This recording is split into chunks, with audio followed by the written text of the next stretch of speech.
Welcome back to the channel and welcome back to another quick pick prediction video. In this video, I'll be predicting the flyweight bout between Mokaev versus Manel Kape. And how do I feel about this one right here? Is I'm going low confidence Mokaev to beat Manel Kape. So, Manel Kape has been having, I don't know if it's health issues or if it's motivation issues or whatever it is, poor diet. The guy just has not been able to make it to the fight. Like, he's been falling out of fights. In reality, he should have had a much easier fight against, what's his name? I forgot the guy's name. It's irrelevant anyway at this point. I mean, it's not irrelevant, but there's no point in me really bringing it. But it was an easier path to a title fight. He should be fighting for a title fight, not fighting a young, hungry, rising contender like Mokaev. Like, it would have been an easier path for him. Just get that win, and he would have been where Urseg was, and he would have had a chance at the belt. But hey, he can still win one. My confidence ain't like this on lock pick. He's definitely live here to win this one. So all the wrongs he did, he can still make them right by knocking Mokaev out or eking out a decision or whatever he may do, or some submission. No matter if he wins this fight, he can make all amends. But if he even makes it to the fight, weight issues, this issue, that issue, if he makes it to the fight. So he got a couple battles going on here. Can you make it to the fight? Can you even make it to the fight? Then if you make it to the fight, can you win the fight? So he got like at least 2 battles. He got a battle in this one. But yeah, I can't really get behind a guy who just been that inconsistent as far as just making it to the fight. Then I feel like his wrestling defense has not consistently been the greatest.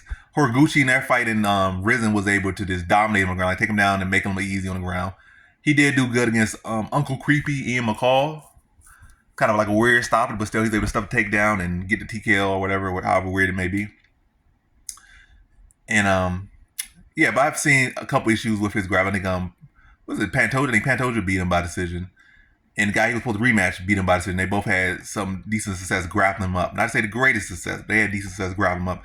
And Mokaev, he's not a guy that's gonna go out there and, and trick himself to believe like, oh, I'm gonna go out there and knock him out standing, or I'm gonna go out there and have a full-on striking match and knock him out. I would be surprised if he's able to do that. He's a young, talented fighter, and it's definitely an area where he needs to show growth in, and this would be a big feather in his cap if he could do that.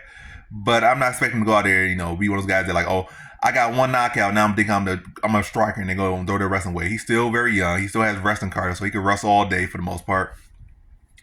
And that's where he has a clear advantage over Kape. Even with Kape training with some Dagestanis here and there, Mokaev should still have the edge. And I feel like Mokaev is definitely much hungrier than Kape. You can't even make it to weight. You can't make it to these fights that's showing lack of motivation, lack of professionalism. And I think that's where Mokaev is going to beat him. He's going to go out there. Going to be a rough fight early, but I think Mokaev, it's not another thing. It's not like Mokaev, a guy that goes out there and had pretty performance. Like, oh, he's so used to just going out there, he gets hit one time in 20 fights. His amateur fights were a lot of rough fights. All the UFC fights, a lot of rough fights, even against guys that shouldn't be rough fights. And that could be a good thing and a bad thing, but if you're a developing fighter, I feel like low-key, that's actually a better thing to have these rough fights, so that when you get to the higher level, you start to find those streaks, you evolve from that thing. Like, you evolve much more from a fight that was a hard-fought fight. And it shows that you already had that dig deep. So when you do have a fight that you need to dig deep against a higher level guy, you already done in it. Like, and then you could do that at a higher level, especially if you're getting better. But first guys that never had that, and they get to that level, and then they get into that dig deep moment, they just don't have it in them because they haven't experienced it, and they just crack and crumble under pressure. So yeah, but basically Mokaev, we know he got that dog in him. He was willing to give up a leg to get a win. He's been in some bad situations. And I feel like there's going to be another case where it's going to be a bad situation, but it's going to play out to be a Mokaev fight. Probably a bad situation, might even get dropped, maybe even rocked.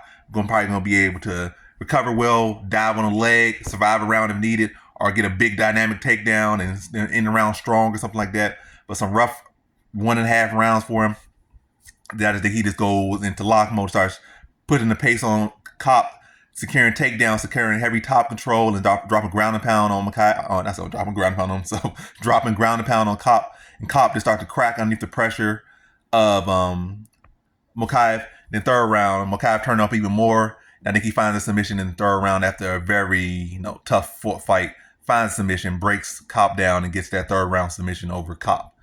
In a career-defining performance, I see. So in this one, I have Mokaev.